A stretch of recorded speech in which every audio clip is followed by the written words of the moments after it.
सिर्फ मर्डर करने के लिए एक आदमी एक होटल बनाता है जिसका नाम होता है मर्डर कैस्टल। तो कौन था ये आदमी, इसने ये सब क्यों किया, इज इट नॉर्मल? आज बात करेंगे मर्डर कैस्टल जिसको बनाया था H.H. Holmes the psycho killer ने। Now think about a building जो कि सिर्फ इस पर्पस के लिए बनाया गया है ताकि उसमें बहुत सारे मर्डर्स किए जाए, ताकि जब भी आप उस बिल्डिंग में घूमने जाएं तब आपका मर्डर कर सके।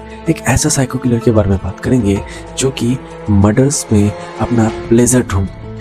We are talking about H.H. Holmes उर्फ Hamston Hamley Holmes. Think about it guys, कितना मेंटल पावर और कितने सालों की प्लानिंग लगी होगी एक ऐसा बिल्डिंग तैयार करने में जिसमें कि वो खुद मर्डर कर सके। That's really. और आज हम ऐसे एक कातिल के बारे में बात करेंगे जो कि एक psycho intelligent killer, yes you heard right, वो एक psycho but same time intelligent killer हुआ करता था। So let's talk about today's case H.H. Holmes the murder castle and you are watching the crime time. H.H. Holmes का असली नाम था Herman Weston मजर and he was born at May 16, 1861 in New Hampshire, US. H.H. Holmes के family में उसके dad Levi and उसकी mom Theodore थी।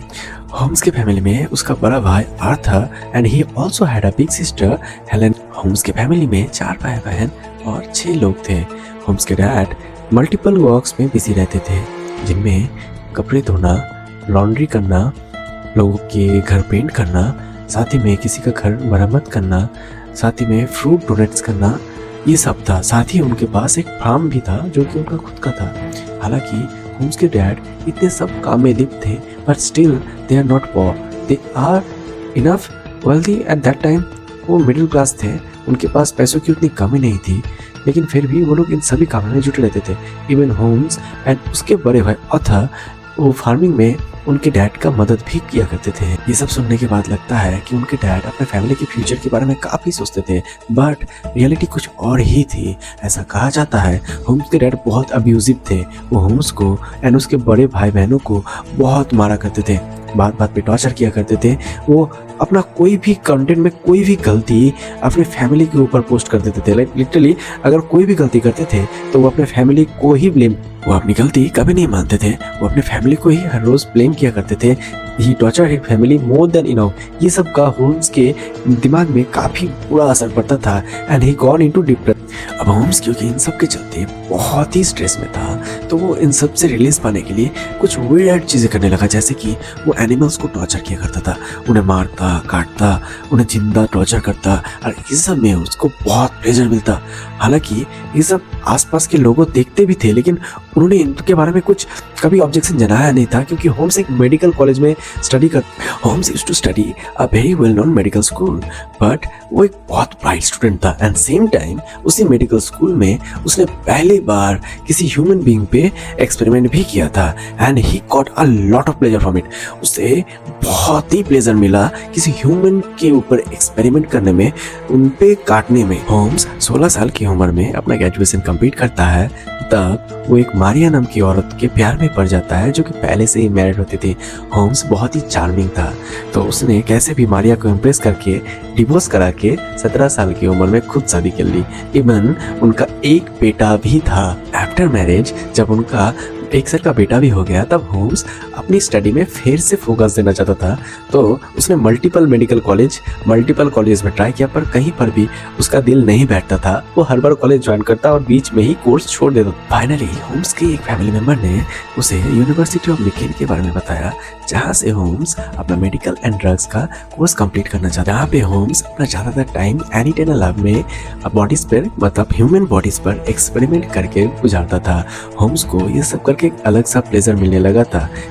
उसका माइंड टोटली करप्टेड हो गया था and he was having fun with human bodies, जहाँ पे कभी कभी वो ह्यूमन बॉडीज को अपने घर में ले जाता, उनके हाथ काटता, उनके सर काटता, उनके अंदर से उनके पार्ट्स निकालता and he used to name them. मतलब कभी ना वो दिल का नाम रख देता था अनिया, ऐसा कुछ वो पार्ट्स का नेम रखता था, उनका एक बैकग्राउंड स्टोरी बनाता था and he used to give them a religion also. He used to scam insurance company जहाँ पर होम्स इन्हीं मरे हुए आदमियों का डेड बॉडीज का बैकग्राउंड इस्तेमाल, मतलब जो कि वो खुद बनाया है बैकग्राउंड स्टोरी, उन सब का इस्तेमाल करके वो इंश्योरेंस कंपनियों से पैसे भी हिट, और इन सब के लिए वो लोग ग्रेव रॉबरी करते थे। मतलब लाश तो लगेगा ना, बॉडी लगेगा ना, स्कैम करने के लिए, एक्सपेरिमेंट करने के लिए बॉडी तो लगेगा। तो वो लोग क्या करते थे कि ग्रेव से लाश को, रात में ग्रेव यार्ड से लाश को चुराते थे and then they used to experiment. वो मिलके, वो और उसका टीचर मिलके ये सब कर चलते होम्स का माइंड पूरी तरह से चेंज हो गया, जहाँ पर वो घर पे भी अपने बीवी को मारता, पीटता, गाली देता एंड इन सब पे तंग आकर एना ने फाइनली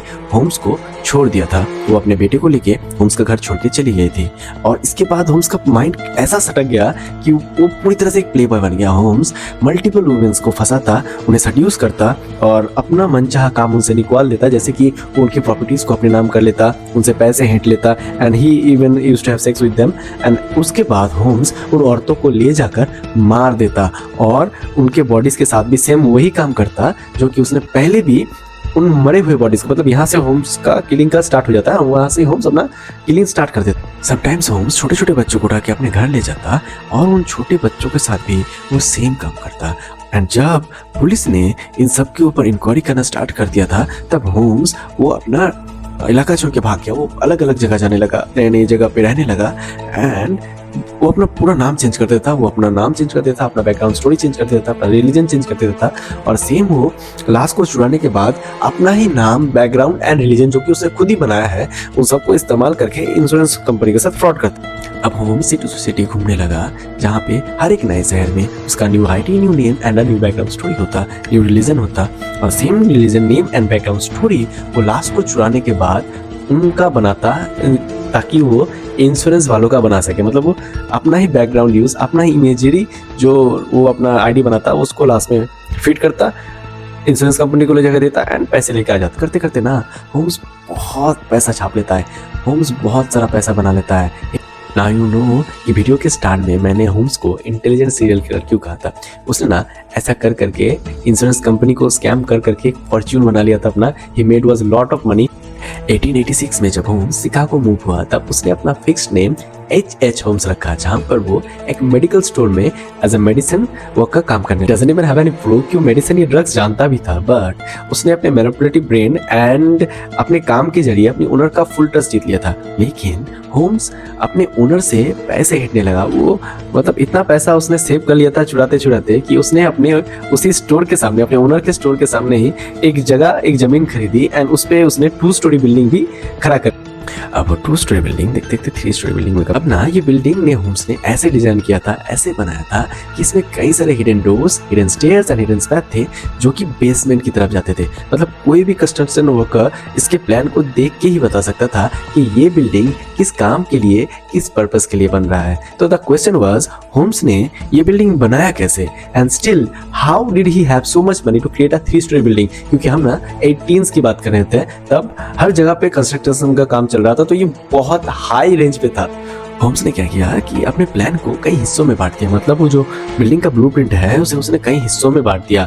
अब होम्स एक पार्ट को एक कंस्ट्रक्शन कंपनी को दे देता। अब वो कंस्ट्रक्शन कंपनी जब काम स्टार्ट करती, तब जब उसका काम पूरा होने को आता, तब होम्स कंस्ट्रक्शन कंपनीज को पेड नहीं करता था। तब 80s के टाइम पे बहुत सारे कंस्ट्रक्शन कंपनीज और बहुत सारे कंस्ट्रक्शन के काम हुआ करते थे, तो इसीलिए वो कंस्ट्रक्शन कंपनी होम्स को छोड़ देता एंड वो निकल जाता। वो अपने पैसे भी नहीं मांगता क्योंकि उनके पास उतना टाइम नहीं होता, उतना एनर्जी नहीं होता। हालांकि होम्स को गाली देते जरूर थे, लेकिन अपना पैसा छोड़ देते थे। अब होम्स क्या करता, सेम टाइम्स पे दूसरे कंस्ट्रक्शन कंपनी को पकड़ के अपना प्लान का दूसरा पार्ट देता। ऐसे ही कर करके और कंस्ट्रक्शन कंपनियों से पैसे हिट हिट के होम्स ने अपने ट्रिपल स्टोरी बिल्डिंग्स को कंप्लीट कर दिया। ये होम्स ने अपने मर्डर कैस्टल को बनाया। अपने मर्डर कैस्टल में पहले तो होम्स अपने ऊपर वाले हिस्से में खुद रहता और नीचे वाले हिस्से को रेंट के लिए दे देता था। लेकिन धीरे धीरे होम्स ने ये सारे प्लान कैंसिल कर and he made the castle into a hotel. वो अपना होटल का बजट इतना लो रखता कि जब भी कोई ट्रैवल करने उस एरिया में आता तो वो उन्हीं होटल पे रहता। लेकिन उसने अपने होटल के रूम्स ना काफी छोटे छोटे बनाए थे एंड उनमें विंडोज नहीं होता था, बस एक दरवाजा होता था जाने के लिए, आने के लिए।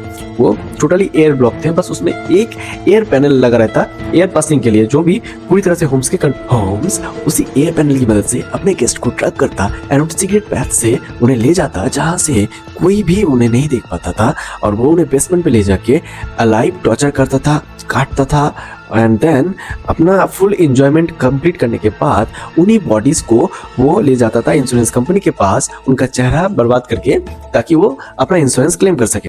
अब ऐसे ही होम्स ने 1881 से 1895 तक कई अब होम्स ने एक न्यूज़पेपर में रिलीज किया कि उसे अपने होटल के लिए मैनेजमेंट का स्टाफ चाहिए, लेकिन only for ladies. And Holmes being charming, वो जो भी लड़की वहां पर काम करने आती है उसे इंप्रेशन सेड्यूस करता एंड वो उनको अपने नाम पे बड़े इंश्योरेंस करने पर मजबूर करता।